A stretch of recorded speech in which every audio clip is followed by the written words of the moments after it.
Olá, seja bem-vindo a mais um episódio do JCast e desta vez em ritmo de Expo Inter 2024, que é o palco que a gente vai trazer a entrevista com o nosso convidado, Roberto França, que é diretor de agro do Bradesco, um dos maiores bancos brasileiros, e também diretor do Comitê de Crédito Rural da FEBRABAN, né, que é a entidade que representa o setor bancário brasileiro. Bem-vindo, Roberto. Patrícia, muito obrigado. Estou feliz de estar aqui na Expo Inter, né?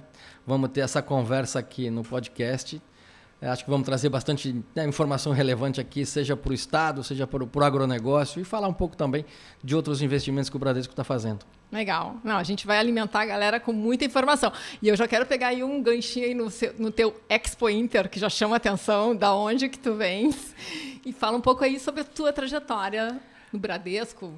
E também, o que tu acha importante comentar para a gente abrir aqui nossos trabalhos. Eu, de verdade, já trabalho mais de 30 anos. Assim, no Bradesco, 20 e poucos anos, 21 anos, porque eu ingressei no Bradesco em 2003. Né? Trabalhava no Banco Espanhol e o Bradesco comprou. Então, eu me integrei ao Bradesco em 2003. Tem 21 anos. Nesses 20 e poucos anos, eu segui sempre indústrias ligadas ao agronegócio. Então, eu já tive em São Paulo financiando proteína animal, que é toda a cadeia da bovina, de processamento da proteína bovina. Cuidei do agronegócio lá no interior do estado de São Paulo, né, no setor sucroalcooleiro. A gente até teve os eventos agora das queimadas lá no interior do estado de São Paulo, bastante triste, mas enfim, que é um setor muito relevante, né, para a economia nacional, o setor sucro, a gente chama de sucro energético agora, porque a biomassa, quando vai para a caldeira, ela gera energia e hoje gera uma parte muito grande da energia elétrica, né, produzida no Brasil. Uhum. E nos últimos 7 anos eu estou na cadeira de diretor de agronegócio, né, cobrindo o Brasil inteiro, financiando o Brasil inteiro, enfim, todas as demandas de produtores rurais, seja de pequenos produtores, fazendo Pronaf, fazendo aquele financiamento para o pequeno produtor nas atividades mais elementares, até a grande indústria, né, enfim, processando desde do pequeno ao grande, demandas da pessoa física, da pessoa jurídica, enfim, é o que faz o Bradesco hoje ser dos grandes bancos privados financiando o agronegócio. Não, legal. Paulistano, que foi seduzido pelo campo completamente, né? Que é Paulistano, nasci em São Paulo, meus pais, enfim, são descendentes, eu sou descendente de espanhol, minha mãe veio, né, enfim, junto com minha avó, né, da Espanha, trabalharam no campo, então tem um pouco do DNA.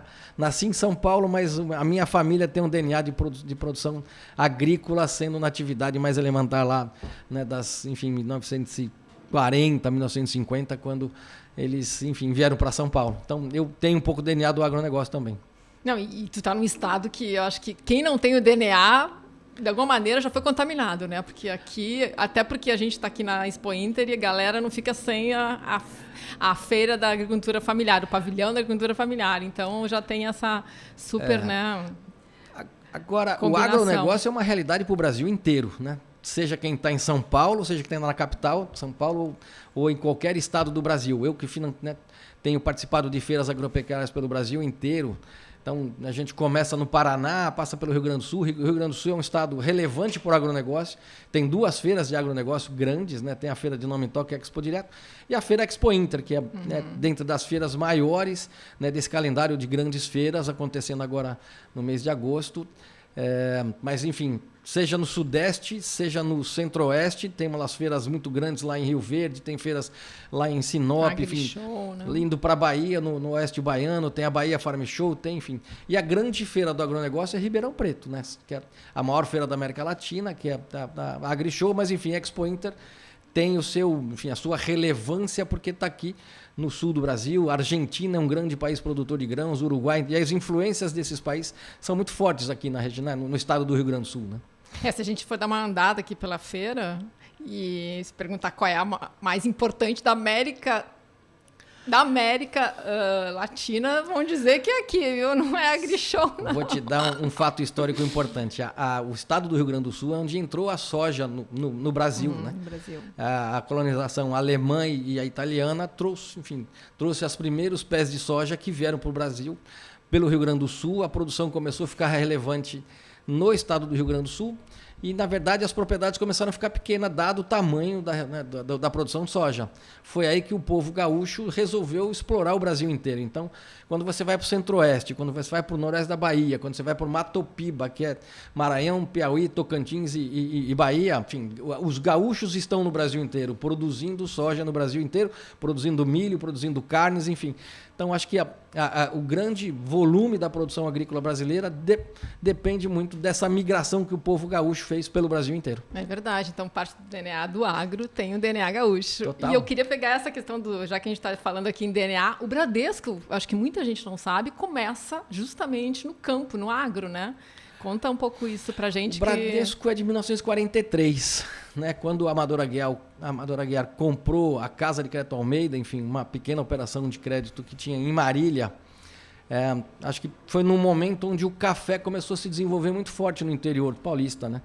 E aí se espalhou pelo Paraná e o Bradesco acompanhou um pouco desse boom do café nessa década de 40 e colocou o Bradesco numa operação muito robusta já a partir do café. Foi aí que o Amador Aguiar foi convidado a mudar para São Paulo porque ele já queria dar uma amplitude maior para o banco. Então, o banco foi para São Paulo, a gente conhece hoje na Cidade de Deus, fica lá em Osasco, né, a matriz do banco. E a partir da Cidade de Deus que o Bradesco se tornou, né, dos grandes bancos privados nacionais, enfim, operando no Brasil inteiro. Então, o agronegócio é um dos responsáveis pelo sucesso do Bradesco. Legal. E vamos entrar um pouco nesses dados assim econômicos, digamos, mais relevantes. Traz para a gente hoje Bradesco como operação nesse segmento, né, de crédito rural, para investimento, para custeio, qual é a posição dele, o que ele movimenta, com quantos, né, produtores ou agricultores hoje ele lida, o que a gente pode trazer aí para as pessoas entenderem um pouco a dimensão, né, que vocês alcançam. Como você colocou, dos bancos privados a gente tem o maior portfólio para o agronegócio. Então, seja de operações diretas, né, do agronegócio, financiando custeio, financiando os maquinários ou implementos agrícolas que o produtor rural tem na propriedade rural, seja lá sistema de armazenagem, seja sistemas de irrigação, enfim, nós financiamos tudo isso. E a gente financia também as grandes indústrias, né, que estão no processamento do agronegócio, enfim, seja do setor de proteína animal, seja, né, que está transformando cana ou milho em etanol, em combustível, enfim, seja qualquer atividade que o agro está inserido. Nossa carteira chega próxima a 120 bilhões, né, quando a gente olha pelo escopo mais amplo de todas as operações de crédito, ou 70 bilhões direto. E como eu te disse, a gente financia pequenos produtores, então, dos bancos privados, o Bradesco é o único que financia pequeno produtor na modalidade Pronaf, né, aqui no Sul, né, uma parte grande do cliente de Pronaf usado. Está no Sul. Seja médios e grandes produtores na pessoa física, então a gente está falando de produtores rurais de 50 hectares até 50 mil hectares, né? Tem produtores muito grandes operando na pessoa física, e a partir daí das agroindústrias, né? Então, toda aquela indústria que processa algum produto do agronegócio, que está na porteira para dentro. Então, seja lá os grãos, seja a proteína, seja, enfim, os hortifrutis, seja qualquer outro produto do agronegócio. Então, nesse conjunto, a gente tem 120 bilhões. Coloca o Bradesco já há muito tempo, Patrícia, como principal financiador do agro, né? E acho que a gente tem vocação para isso, né? Quando nossa diretoria, enfim, toda a história do banco, o agronegócio foi sempre muito presente, né? Então, para nós, enfim, eu estou nos últimos seis anos nessa cadeira, mas, enfim, a gente tem uma história muito longa. Quando a gente visita produtor rural, é muito comum, né, ele lembrar dos tempos difíceis. Né? Lembrar dos tempos difíceis é quando teve alguma crise climática, um problema mais sério. E o Bradesco sempre lá, apoiando, nunca fechando a porta de crédito, sempre contribuindo com crédito, sempre apostando no nosso cliente, que é o nosso principal valor, né? Onde a gente, de fato, sabe, né? O Amador Aguiar sempre teve muita preocupação pelo cliente, e hoje o banco hoje tem, enfim, o princípio da centralidade, fazer com que o cliente tenha quase que 100% dos seus negócios com a gente. Essa é a nossa meta. Tu consegue dar um panorama Rio Grande do Sul? O que significa dentro desse montante? Ou um estado que mais... Até por ser, né, um estado que tem realmente uma o estado está entre presença importante, os né? 5 maiores produtores de grãos, os 5 maiores produtores do agronegócio, né? Já chegou a ser, se eu não me engano, o segundo maior produtor, né, do Brasil. Enfim, aí o Centro-Oeste cresceu demais, né? O estado do Mato Grosso hoje é o estado maior produtor, enfim, dado o tamanho e a representatividade geográfica que tem e a produtividade que se buscou lá no estado do Mato Grosso. E boa parte dos produtores do Mato Grosso são gaúchos, enfim, então é um estado muito relevante. Dá pra gente juntar esses dois para dizer que os gaúchos estão se juntar os dois, dominando. certamente. O Paraná é muito importante, porque o primeiro processo migratório dos gaúchos foi para o Paraná. Antes Santa Catarina, né? Tu é de Santa Catarina, que também tem uma relevância muito grande lá na proteína, né? O estado de Santa Catarina, a produção de suínos e aves é muito grande. As empresas Perdigão, Sadia começaram lá, hoje é uma empresa, né, de representatividade nacional. O Paraná tem grandes cooperativas de produção agrícola, como tem o estado do Rio Grande do Sul. Então, o berço do cooperativismo também veio do estado do Rio Grande do Sul, passou por Santa Catarina, chegou no Paraná e agora está indo para o Centro-Oeste. Então, e sempre, enfim, boa parte dos presidentes de cooperativa agrícola do Brasil são gaúchos. Então, mostra, quer dizer, a representatividade que o gaúcho tem na história do agronegócio nosso, né? Então, e cada vez mais a gente percebe isso. Então, o maquinário, né? Hoje a gente tem uma empresa muito grande que produz maquinários agrícolas no Brasil, que no caso aqui é a John Deere, que teve origem da SLC Máquinas, também de uma família gaúcha que começou a fazer implementos agrícolas, né, agropecuários. Então, assim, o estado é uma grande produtora de grãos, né? E ainda continua, né? A família SLC, né? tem a SLC Agrícola, que tem mais de 500 mil hectares, né, de área plantada, e tem a SLC Máquinas, mas que lá atrás montou uma fábrica que depois foi comprada pela John Deere e que hoje, né, tem uma representatividade muito grande no maquinário agrícola aí no Brasil.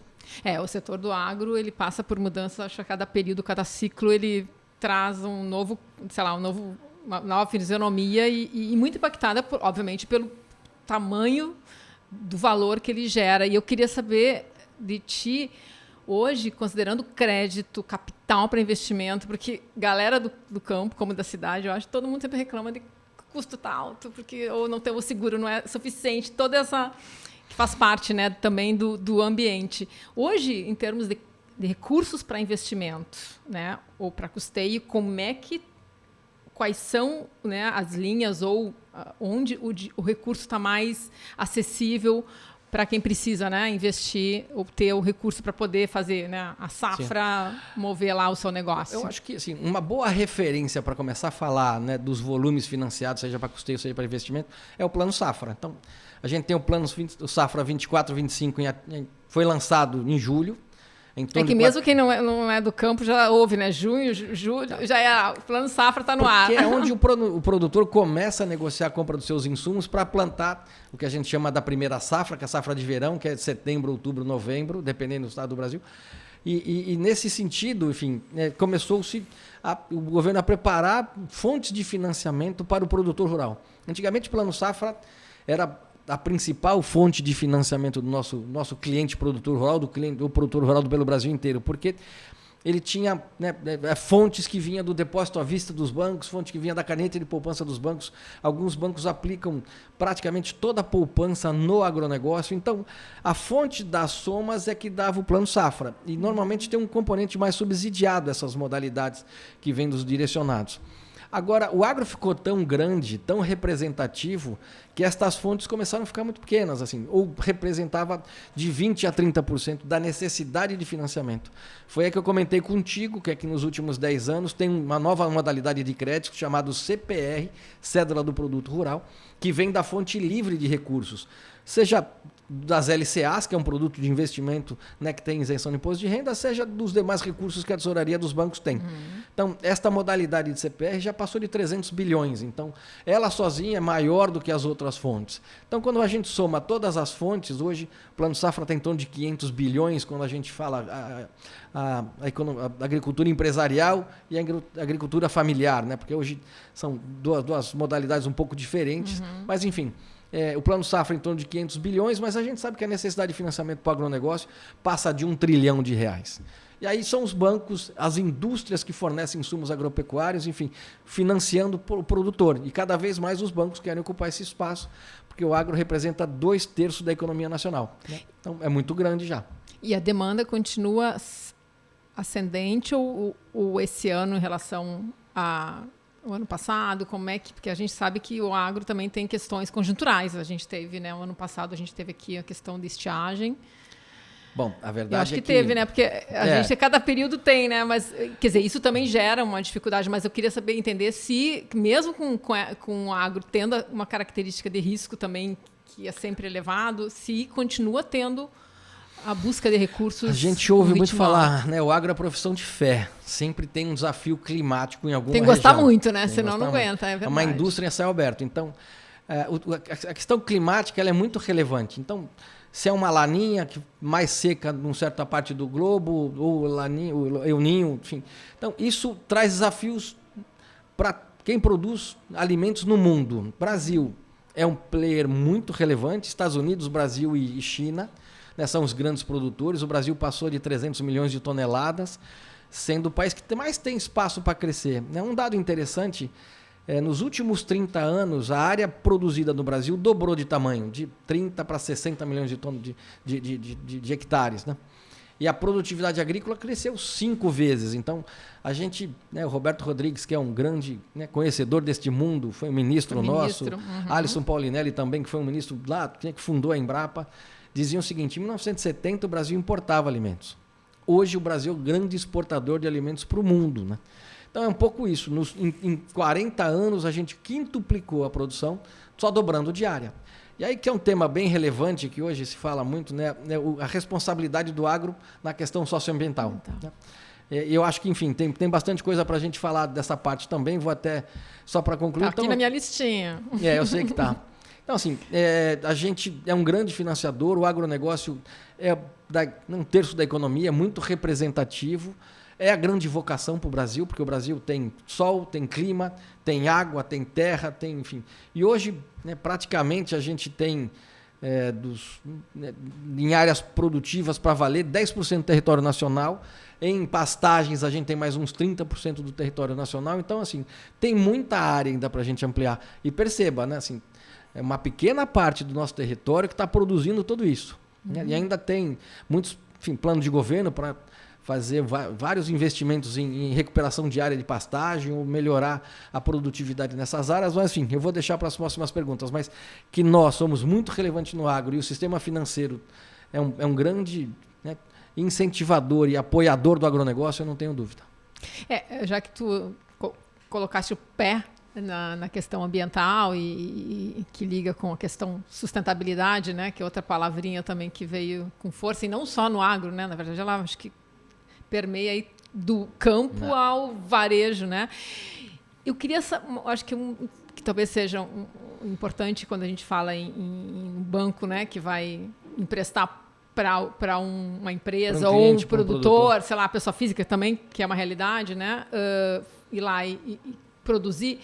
Como a questão ambiental hoje entra na hora de você fechar lá o contrato, quanto hoje cada vez se insere mais exigências, ou por uma questão legal, que a gente sabe também que isso também vem crescendo, né? Como a gente vê na indústria, em setores mais críticos do ponto de vista de impactos.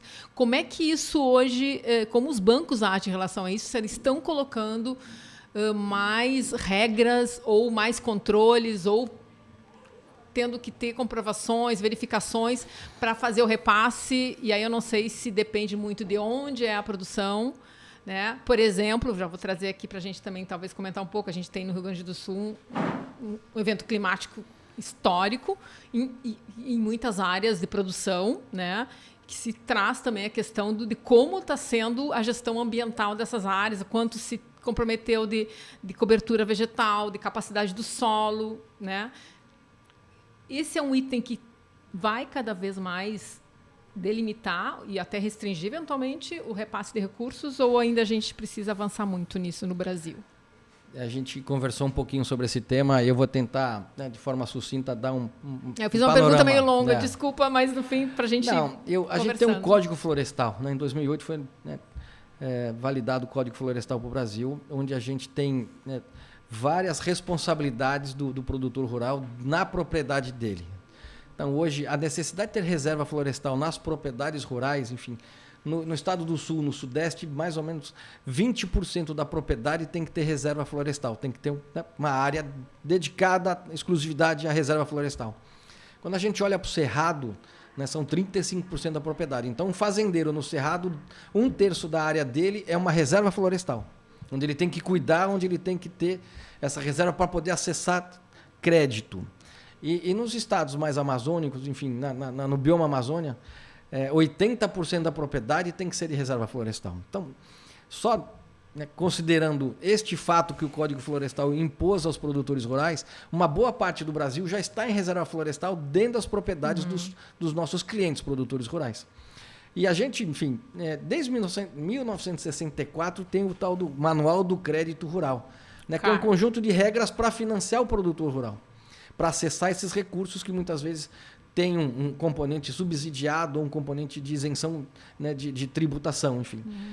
Então, desde 64 existe esse conjunto de regras. E os bancos que operam o crédito rural são responsáveis diretamente pelo financiamento dos clientes. Eu, como diretor de agronegócio do Bradesco, sou responsável no meu CPF, perante o Banco Central, por toda a carteira de crédito que a gente tem. Então, eu sou obrigado a verificar todas as questões ambientais do nosso cliente, se tem problemas de ordem trabalhista, se tem a propriedade rural está dentro de uma reserva florestal ou está dentro de uma reserva indígena, se houve desmatamento antes de 2008, se tem apontamentos de desmatamento, enfim. Nós, financiadores do agronegócio, somos responsáveis por escrutinar o nosso cliente. Acho que essa é a melhor palavra, né? Então, hoje, o financiamento do agronegócio é muito responsável e faz com que o nosso cliente também seja bastante responsável. O agro, enfim, os entendidos falam que a gente tem que vender melhor o agro para quem não é do agro, né? Para quem não é do setor do agronegócio. Porque a verdade é que existe uma grande responsabilidade de quem financia e de quem toma crédito no agronegócio. Então, para a gente, enfim, o agro é bastante responsável. E o que acontece na Amazônia, desmatamento, enfim, tal, as grilagens, não é um assunto do agronegócio, é um outro assunto, né? É um assunto, enfim, que não se refere ao agronegócio, porque o desmatamento não está associado ao produtor nosso. O financiamento, na verdade, o desmatamento está associado a outras atividades de exploração de madeira, de exploração lá de mineração, essas coisas todas que não é do agro. Então, é importante que a gente fala, né, porque o agro é responsável. E é o agro que gera alimentos para o mundo e gera alimento barato, né? Então, enfim, acho que a gente é obrigado a falar e expor um pouquinho isso. Legal, não, é um tema que certamente daria para fazer um JCast exclusivo, né? Mas é importante trazer, sim, acho que cada vez mais isso ganha, né, mais espaço na agenda, até porque está aí no tema não só do Brasil, né, global e... Até porque o agro precisa de clima, precisa de, né, as menores variações, né, climáticas, porque acaba sendo prejudicado, né? O que a gente viu no estado do Rio Grande do Sul agora com essas enchentes, eu sei que é um evento climático extraordinário, né? É uma catástrofe que aconteceu aqui. E aí eu já aproveito para dizer, em maio nós não sabíamos se de fato existiria uma Expo Inter, né? Se a gente estaria aqui conversando, porque esse parque estava inundado, o estado passou por um problema muito sério, mas a gente vê que a economia gaúcha é vigorosa, o povo gaúcho é muito vigoroso, e a gente está tendo uma Expo Inter assim, de reconstrução muito simbólica, né, da retomada da atividade, seja do agronegócio, seja de outras atividades. Então, deixo aqui meu elogio ao povo gaúcho, né, o povo desbravador e que está recuperando essa economia novamente. Não é fácil. Não é fácil. Eu posso, acho que talvez, transmitir um pouco essa percepção. Vamos falar um pouco de digitalização aí. Tem 2 assuntos aí para a gente finalizar. EAgro, traz para a gente que exatamente é esse produto, né? Como é que ele está movimentando, como um braço, né? Que traz essa tecnologia, né? E o que vocês pretendem com ele. Depois vamos fechar falando de educação. Perfeito. Eu acho que aí a gente fecha super bem. Bom, a gente, nos últimos 4 anos, está investindo numa nova plataforma tecnológica, que é o EAgro, ou IAgro. E a gente pretende chegar com uma plataforma digital a conceder crédito, seja lá esse crédito de custeio agrícola, né, ou pecuário, ou seja uma CPR, através de uma jornada 100% digital. Então, um cliente nosso, que é produtor rural, que esteja numa cidade distante aqui do estado do Rio Grande do Sul, ou lá no norte, enfim, ele vai conseguir, através da plataforma EAgro, tomar um crédito para sua necessidade de financiamento ou de investimento. E o EAgro também pretende ser um marketplace de insumos agropecuários. Então, os nossos parceiros, que é a indústria de máquinas e implementos agrícolas, também colocam os seus produtos na nossa plataforma, que a gente chama de Marketplace, ou mercado aberto, para que de fato o produtor rural consiga tomar um crédito ou comprar os seus insumos e tomar o crédito para pagar. Então a gente fala, se tem na fazenda, tem no app do EAGRO. Enfim, toda a necessidade da atividade agropecuária, seja crédito, seja implementos, seja maquinário, nós temos no nosso marketplace o EAGRO. E tem um perfil de quem está usando o EAGRO? Assim, vocês conseguem captar assim, quem é? Se é um produtor, se é jovem, se ele está... Que tipo de negócio, que na verdade, porque acaba sendo uma fonte de informação, de dados, né, também para vocês. Isso, o negócio está crescendo, a tecnologia vai chegando, né, na sociedade na medida que vai ficando mais fácil de se utilizar. Então, a jornada que a gente está colocando dentro da EAGRO é bastante simples. Num primeiro momento, a gente objetiva o pequeno e médio produtor, que toma o crédito e compra o seu insumo. Mas, enfim, certamente nos próximos 5 anos a gente vai chegar no B2B, no B2C, enfim, tudo, né, seja grandes clientes, seja grandes indústrias, fazendo operação dentro da plataforma do EAGRO. Legal, a gente falou em tecnologia no campo significa mão de obra em condições de assimilar e a propriedade entregar, conseguir ter a eficiência que ela espera da máquina. Vamos falar sobre... educação que também talvez as pessoas não saibam, eu não sabia, o Bradesco nas escolas, né, dentro da Fundação Bradesco, também tem escola técnica, inclusive técnica rural, técnica agrícola, inclusive no Rio Grande do Sul. Conta um pouco mais para a gente sobre isso. Desde 56, você viu, o Bradesco foi fundado em 43, em 56 o Amador Aguiar criou a Fundação Bradesco, né? A Fundação Bradesco é uma entidade muito grande, educacional, levando o estudo para as famílias de baixa renda, de verdade, de famílias que têm uma condição socioeconômica muito restrita. Né? E um pouco a turma audita, inclusive, quem vai estudar na Fundação, porque virou uma escola super aspiracional para a sociedade. Então, hoje são 40 escolas, 42 mil alunos diretos no Brasil inteiro, ou seja, dessas 40 escolas, 5 são escolas técnicas agrícolas, seja lá no Tocantins, seja no Amazonas, e aqui no estado do Rio Grande do Sul também tem uma delas. Em Rosário do Sul. Em Rosário. Enfim, a gente investe mais de R$1 bilhão todo ano na estrutura dessa escola, porque o aluno recebe o material escolar, toda a educação, inclusive a hospedagem, enfim, onde ele fica, né, tudo de graça, para poder estudar e ter um ensino de qualidade. E isso foi uma grande... Enfim, hoje é uma entidade do banco muito grande, a gente não fala muito, mas enfim, é uma realidade que já formou, assim, mais de 500 mil alunos pelo Brasil. E a galera que se forma, né, faz escola técnica rural, né, agrícola, como é que é a entrada no mercado? É uma mão de obra buscada, porque a gente sabe também que é outra, né? Aqui no Rio Grande do Sul, pelo menos, a gente está sempre ouvindo que não tem, e os jovens também, né, muitas vezes não querem fazer a formação, né? Nós fizemos a aproximação de algumas empresas do agronegócio da Fundação Bradesco dentro dessas escolas técnicas agrícolas, enfim. E hoje, o grande orgulho que a gente tem é que boa parte desses alunos que se formam, já se formam e estão empregados, ou têm, né, oferta de emprego pela qualidade de ensino e pela oferta de uma mão de obra super especializada. Então, hoje é isso. O aluno da Fundação Bradesco, quando a gente aproxima as empresas, eles conhecem esse projeto, muitos já colocam lá à disposição vagas de trabalho para esses alunos, seja lá no Centro-Oeste, seja no Norte, seja no Sul, e o próprio Bradesco também absorve parte desses alunos, né, dentro dos quadros do banco. Legal. Bom, com o tema Jovem, Futuro, a gente vai encerrar o nosso JCast. Super obrigada, Roberto. Eu que agradeço, de fato, ao Jornal do Comércio. Você, né, a gente fez uma conversa antecipada e você fez boas perguntas, assim, inseriu o agro de forma bastante positiva. Né? Enfim, é um pouco essa a nossa obrigação, né? É um setor relevante para a economia gaúcha, um setor relevante para a economia nacional, e o agronegócio, de fato, vai crescer muito mais ainda, e nós, bancos, instituições financeiras, temos a obrigação de financiar e dar todo o respaldo a esse setor importante. Então, mais uma vez, muito obrigado. Isso é decisivo. Obrigado, então, Roberto França, que é diretor de agro do Bradesco, também diretor do Comitê de Crédito Rural da FEBRABAN, acertei, né? É isso. Falando aqui, a gente está na Expo Inter, quer dizer, é o celeiro, digamos, do agronegócio gaúcho e também do Brasil. E é isso. Terminamos por aqui. Em pouco tempo já vem novos episódios do JCast. Obrigada e até a próxima.